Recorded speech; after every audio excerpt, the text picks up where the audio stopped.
Wow, that is some very serious fermentation going on. Good morning. Today is a good day. I am going to be making beer again. This time I'm going to be making a small batch of beer, a little 1 gallon batch. Let me show you what I got. Here's the box from Northern Brewer that contains all the ingredients for this 1 gallon of cream ale that we're going to be brewing. Let's see what's in it. They gave us a bag of grains, really light color grains that we'll be steeping to start off the brewing process. A small 1 pound bag of dried malt extract. You can tell this is going to be a real light beer by color of the dried malt extract and those grains. For hops, they gave us German Perl hops.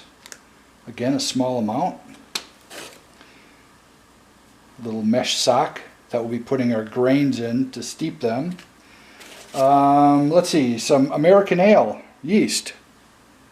See how that works. And finally, we have these little fizz drops. These are normally used to carbonate the beer in the bottle. I'm going to have to figure out how much sugar I need to add to my 1 gallon keg. I'm going to be not bottling this beer, but actually putting it in a 1 gallon keg. So we're going to have to figure out how much sugar we need to put in there to get a nice carbonation. And finally, some instructions I'll have to read. So I'm going to read these over and we're going to start brewing this beer. First thing we need to do is add water to a kettle. We're only going to be making a 1 gallon batch, so the recipe says to add about 1 1/4 gallons of water. During the boiling process, probably a 1/4 gallon will be boiled away. So we're going to add the water and bring it up to temp. After adding the water to the kettle and letting it get up to a little bit of a temperature, the instructions say to take the grains and put them in the mesh bag. This is going to be used to make, I guess I'd call it a beer tea. Put all those grains in the bag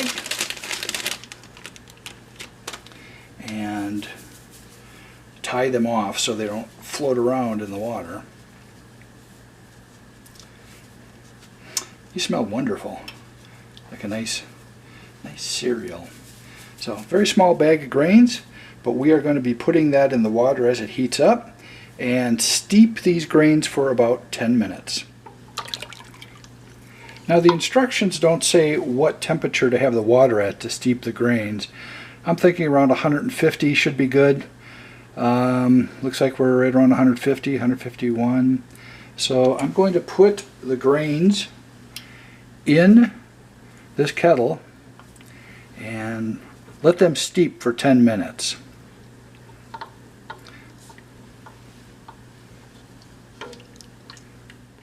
This has now been steeping for about 4 or 5 minutes. That water has really got a nice caramel color to it now. We're going to let this go for a few more minutes till it reaches its 10 minutes. Then we'll take that bag of grains out and bring this up to a boil. Alright, it's been about 10 minutes. So let's take that bag of grains out. And we'll just let it drip some of that extra flavor back into the wort there. Okay, we'll crank up the heat to high there.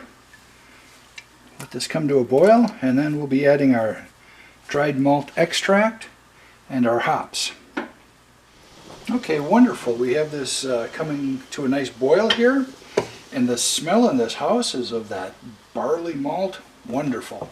So what I usually do when I put my dried malt extract in is I take it off the heat. That way we're not going to have problems with it settling on the bottom and burning. So let's cut this open, and I'm going to pour this in as I stir. Need to make sure that this all dissolves, none of it sticking to the bottom. Once it's all in here and dissolved, we're going to bring this back up to a boil and then add our hops. It's now come back up to a boil. We are going to add our German Peril hops. But first, gotta smell them. Ah, nothing better than the smell of hops. Add those in there. Not too many hops in this beer. It's not an IPA, just a nice cream ale. So, I have my timer set, 45 minutes. We'll let this boil, check on it once in a while, give it a stir occasionally. Make sure we don't have any boilovers. And in 45 minutes, we will cool this down.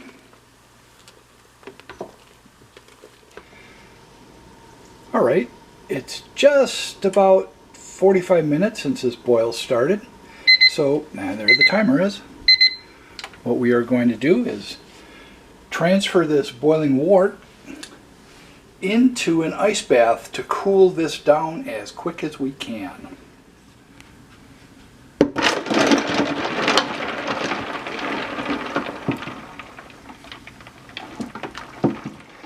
What I'll do is just stir this around once in a while to try to get as much of this hot wort in contact with the cold side.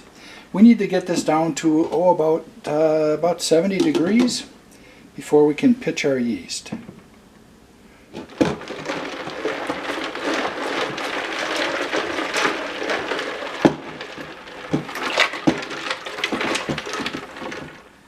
So I have here a sanitized fermentation vessel along with a sanitized strainer.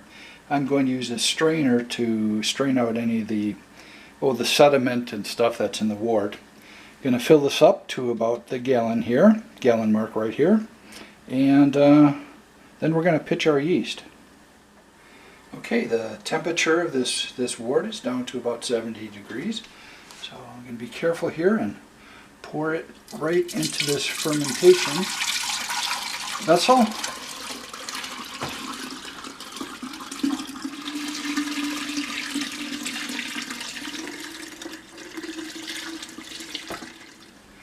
All right, time to pitch the yeast.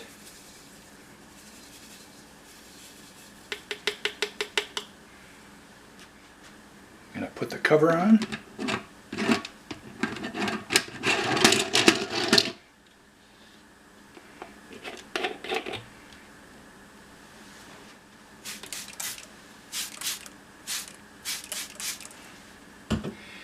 And finally, put the airlock on. Now we're going to find a semi-warm place for this to sit for a couple weeks and get to fermenting and making beer. Found a nice place to keep this for the next week or so. This is in the corner of my countertop here, right next to the refrigerator. Some warm air is going to be pumping up through the back there. So I'm going to just cover this up, keep it nice and dark, and check back every once in a while to see when our fermentation starts and when it finishes. Next step after that is kegging it, and then finally we get to try it, probably in about 3 or 4 weeks from now.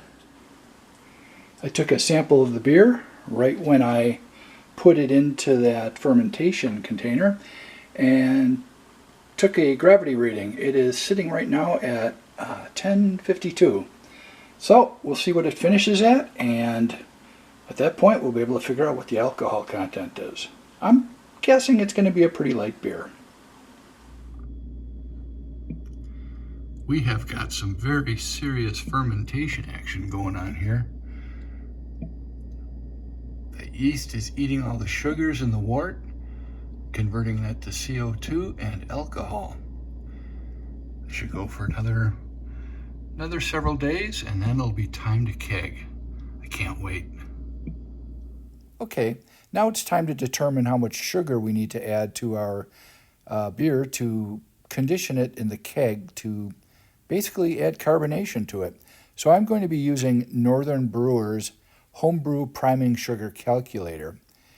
Once I go there, it's going to ask me what my desired volume of CO2 is. I don't know that value, so I'm going to choose a style and scroll down to cream ale. Looks like it's 2.6. The current temperature of the beer, well, that's about 68 degrees. And the current volume is 1 gallon. I'm going to be conditioning 1 gallon of beer here.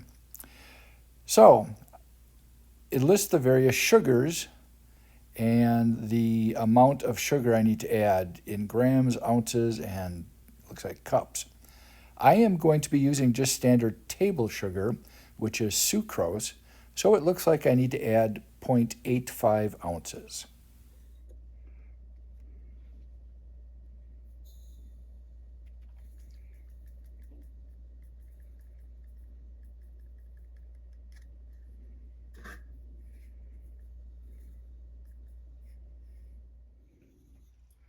I'm going to dissolve the sugar in some hot water here.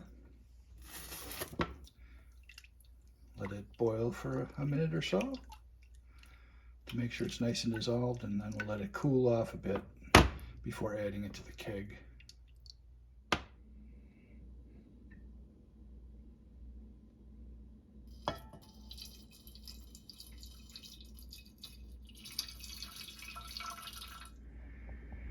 The fermentation has stopped for this beer, and it's been a little bit over a week now. It's going to be time now to transfer it into our little keg. I have a little 1 gallon keg I also got from Northern Brewer. So let's go ahead and do that now.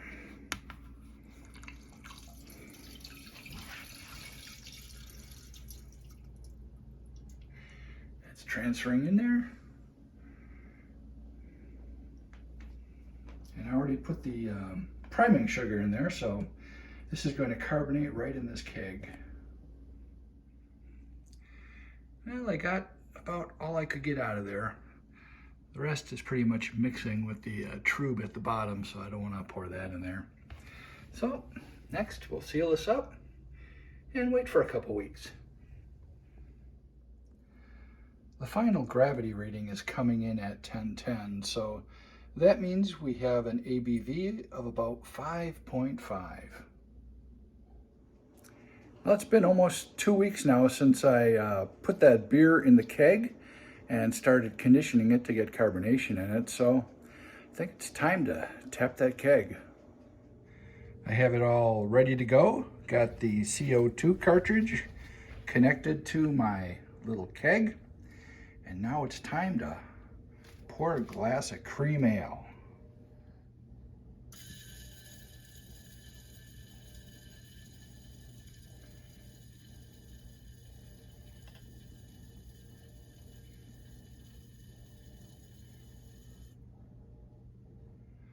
Nice, beautiful head on it.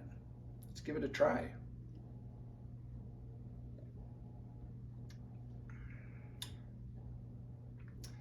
Another successful brew. Creamy, not very hoppy. This is a good, I guess this would be called a good lawnmower beer. You drink a few of these while cutting the grass. But look at out there. There's no grass to be cut.